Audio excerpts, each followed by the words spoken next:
Hai semuanya. Berjumpa lagi bareng Mimin Noba di sini. Mimin ucapkan terima kasih ya untuk para sobat Noba yang sudah memberikan support dan kesetiaannya sampai sejauh ini. Dan juga Mimin tidak akan bosan-bosan minum pil Tika Dewa agar terus kerja membawakan episode-episode berikutnya dari BTTH Keabadian Kaisar. Pokoknya jangan bosan-bosan untuk terus mengikuti kelanjutannya. Kalau tidak, Mimin akan membuat kalian tidak bisa tertawa atau menangis.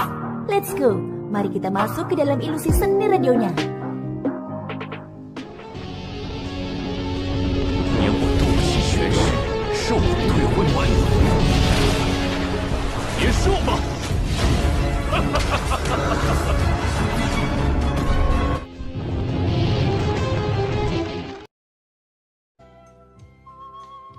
Baru setelah Fuyulong dan Wukui pergi, Xiaoyan berbalik dan melihat ketiga boneka di kota di bawah.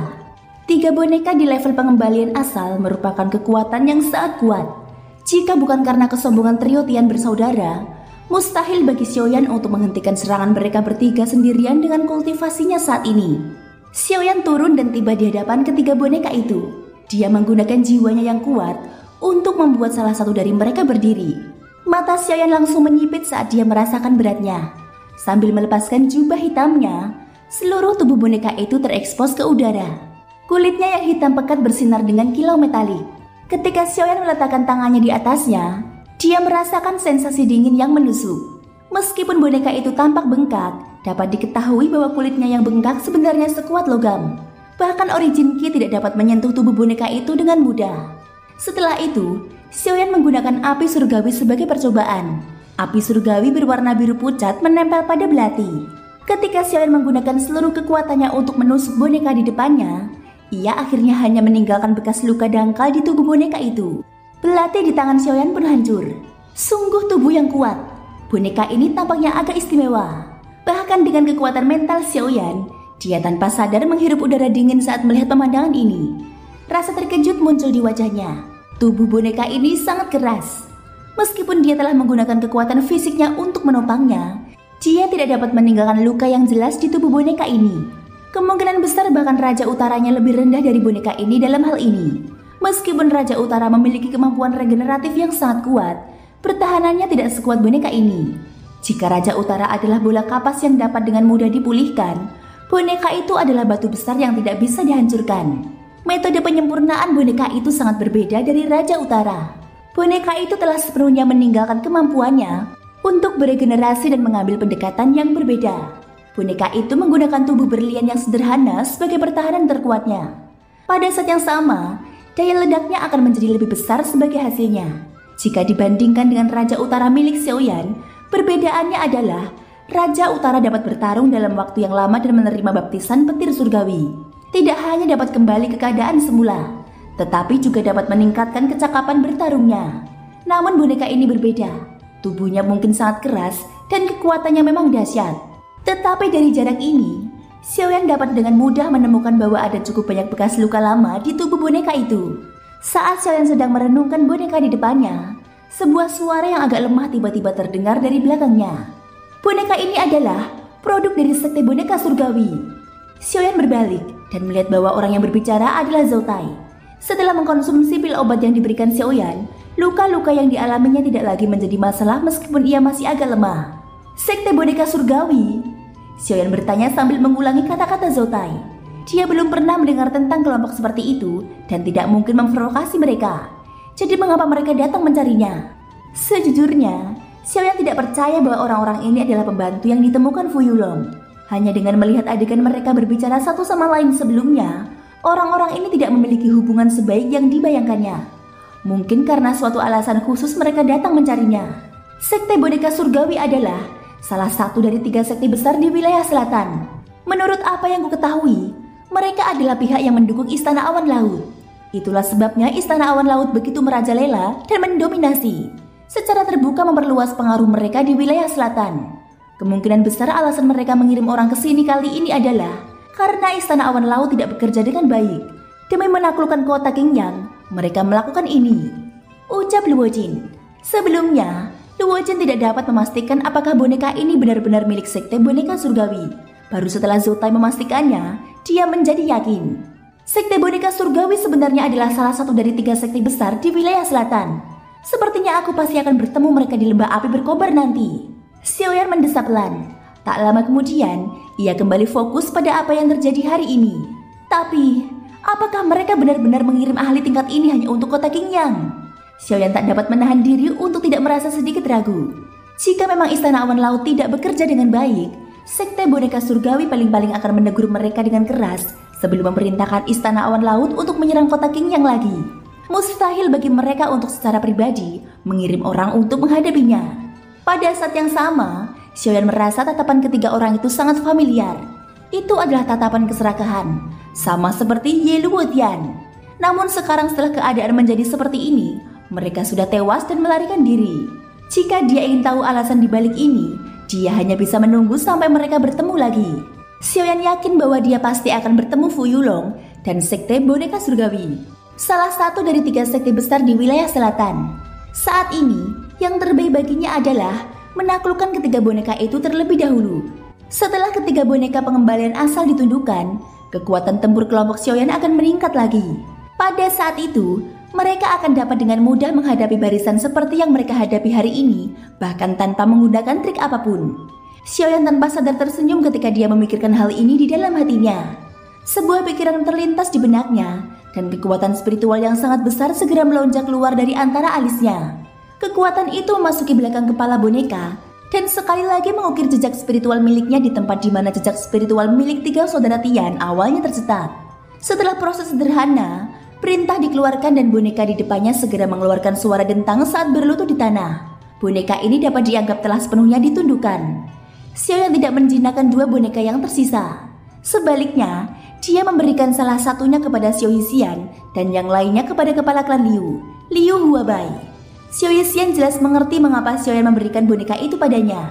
Dengan boneka itu, dia secara alami akan memiliki sumber kekuatan tempur lainnya. Bahkan jika kekuatan itu tidak berasal darinya, itu akan menjadi sesuatu yang bisa dia andalkan selama dia bisa mengendalikannya. Dengan begitu, Xiao Yixian tidak akan lagi punya alasan untuk meninggalkan Xiaoyan begitu saja. Adapun Liu Huabai, ketika dia mengetahui bahwa Xiaoyan benar-benar ingin memberikan boneka itu kepada klan Liu, kegembiraan di wajahnya tak terlukiskan. Klan Liu awalnya adalah klan kecil yang telah jatuh ke dalam kesulitan. Karena kemunculan Xiaoyan, mereka perlahan-lahan mencapai keadaan mereka saat ini. Kekuatan keseluruhan klan itu berkali-kali lipat lebih besar dari sebelumnya.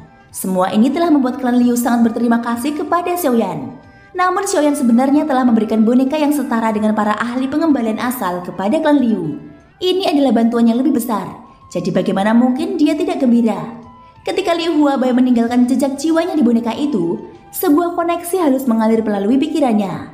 Segera Liu Huabai memimpin ketua agung dan semua orang dari klan Liu untuk berlutut di hadapan Xiaoyan. Klan Liuku tidak akan pernah melupakan kebaikan Tuan Xiaoyan. Mulai hari ini dan seterusnya, klan Liuku akan mengikuti jejak Tuan Xiaoyan. Selama Tuan Xiaoyan memberi perintah, klan Liuku tidak akan ragu untuk melaksanakannya. Bahkan jika kita harus melewati gunung pedang dan lautan api.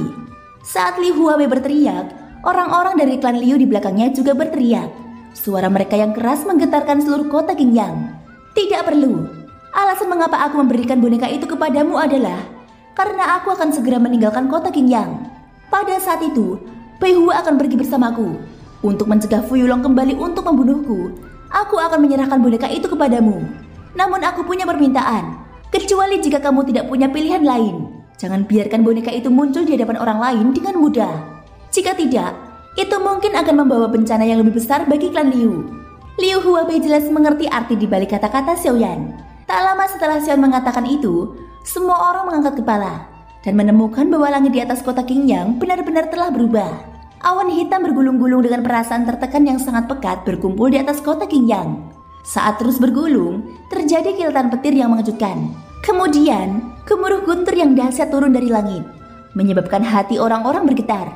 Mata Xiaoyan tiba-tiba menyipit saat melihat pemandangan ini. Rasa terkejut langsung muncul di matanya. Petir ilahi 9 surga.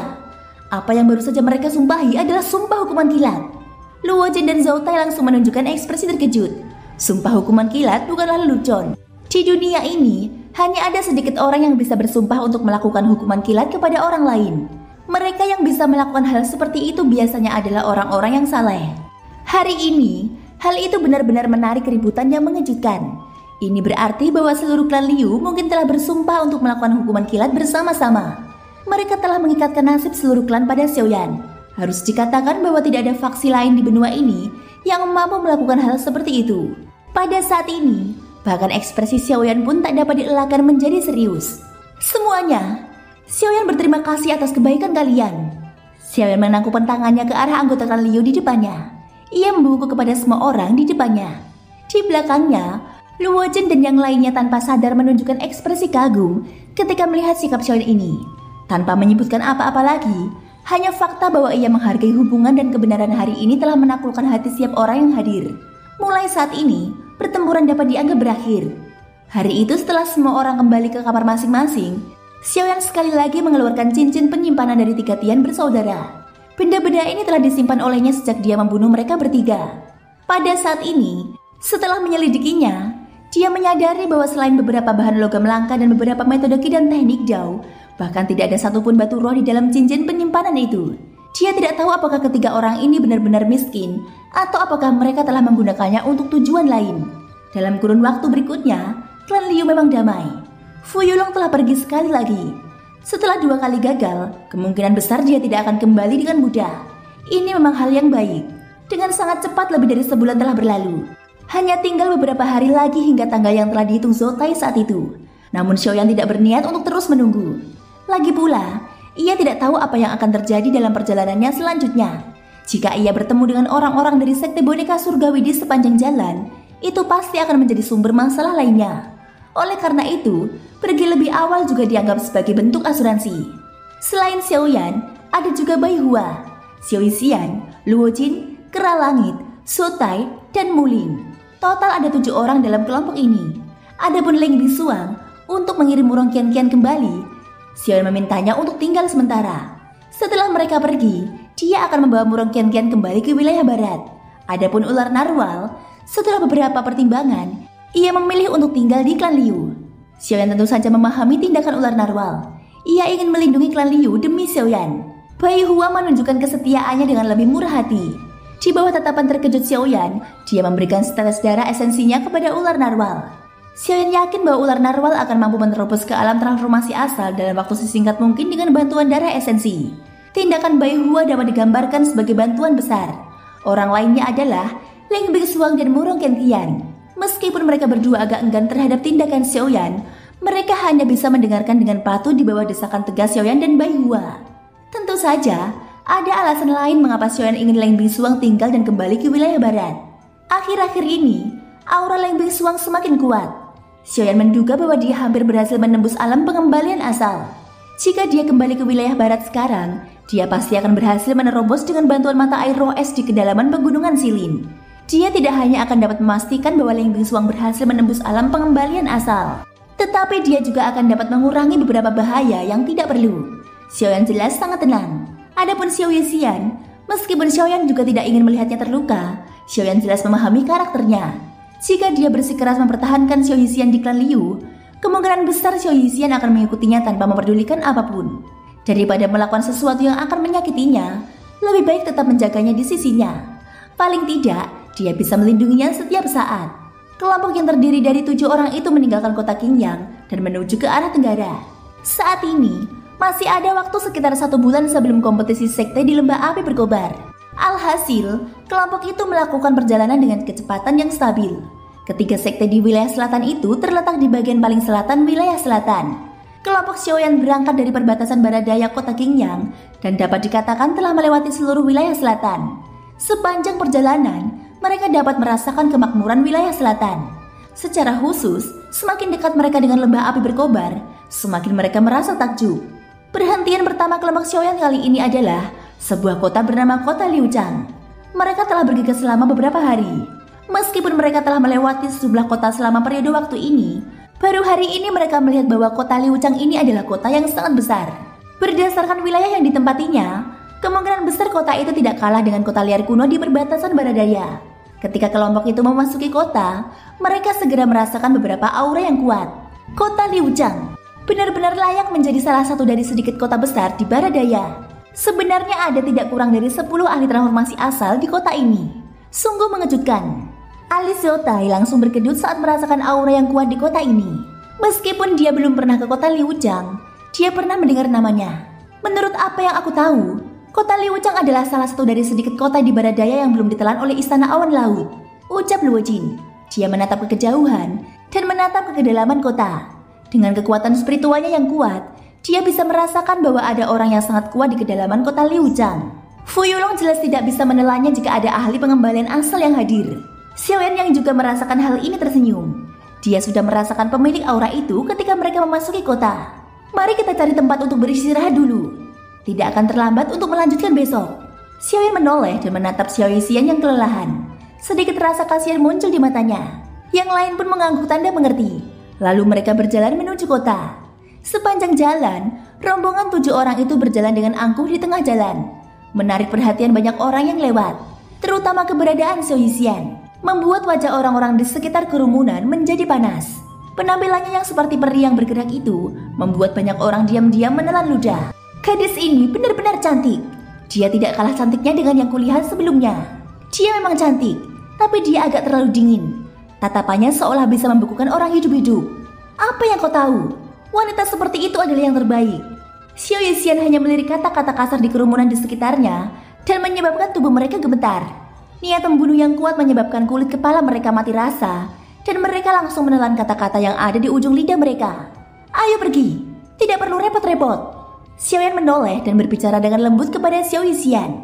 Pandangannya menyapu tubuh orang-orang itu. Segera dia menoleh dan terus berjalan maju.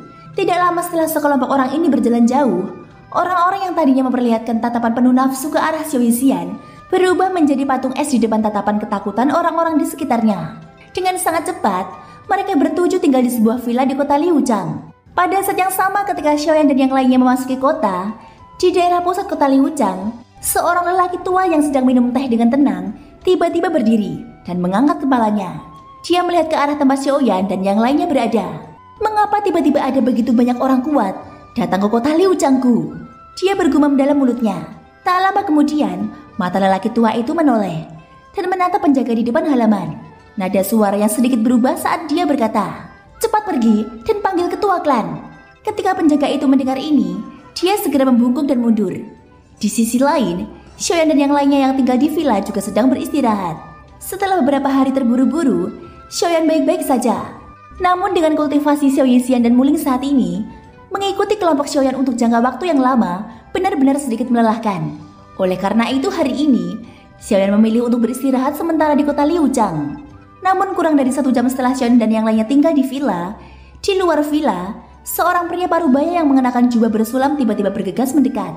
Ketika orang-orang di villa melihat pria parubaya ini, wajah semua orang langsung menunjukkan ekspresi terkejut. Mereka tidak menyangka bahwa orang ini benar-benar akan muncul di sebuah villa di dalam kota. Ini benar-benar hal yang aneh.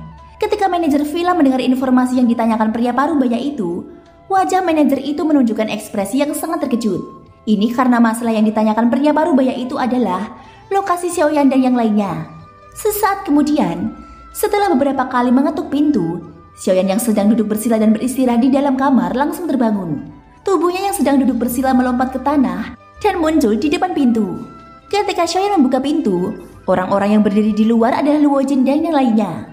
Selain itu ada seorang pria parubaya lainnya. Orang ini adalah pria parubaya yang sebelumnya bertanya kepada manajer villa tentang lokasi Xiaoyan. Apa yang sedang terjadi? Xiaoyan mengerutkan kening saat melihat pria parubaya itu. Segera dia menatap Luo Jin dan bertanya dengan curiga. "Maaf mengganggu semuanya. Aku Liu Changseng, kepala klan Liu di kota Liujiang. Kali ini, aku datang khusus untuk mengundang kalian ke klan Liuku untuk mengobrol." Seketika, tatapan pria parubaya itu yang awalnya menatap Luo Jin langsung jatuh pada Xiaoyan. Dia menangkupkan kedua tangannya dengan senyum ramah di wajahnya. Awalnya, saat melihat Luo Jin memimpin sekelompok orang, dia sudah sangat terkejut di dalam hatinya. Namun dia tidak menyangka bahwa semua orang di depannya benar-benar akan memusatkan perhatian pada pemuda berjubah hitam itu. Dari penampilannya, dia tampaknya adalah inti dari kelompok ini. Kalau hanya berdasarkan penampilan, hati lelaki parubaya itu sungguh tidak bisa mengerti. Jika saja ayahnya tidak berpesan agar bersikap sopan sebelum datang, dia pasti tidak akan menangkupkan tangannya dan membungkuk kepada salah seorang dari generasi muda. Transformasi asal tahap menengah. Xiaoyan bergumam dalam hatinya. Tak lama kemudian, dia langsung membuka mulut untuk berbicara. "Maaf, Kelompok kami tidak datang ke sini dengan maksud mengganggu Anda. Kami hanya ingin beristirahat di sini untuk 1 malam. Jika tidak ada yang penting, kupikir akan lebih baik jika kepala klan Liu kembali. Ucap Xiaoyan. Tidak perlu banyak bicara untuk memahami maksud orang di depannya ini. Tidak lebih dari itu, orang di depannya merasa bahwa kelompoknya terlalu kuat dan takut menimbulkan masalah di kota. Jadi, dia datang untuk menguji mereka. Karena Xiaoyan sudah menjelaskannya dengan jelas, orang ini tentu harus kembali. Thank you guys sudah mendengarkan ceritaku di episode kali ini sampai akhir. Ikutin terus kelanjutan episode berikutnya ya. Semoga hari kalian menyenangkan. Sampai jumpa dan bye-bye.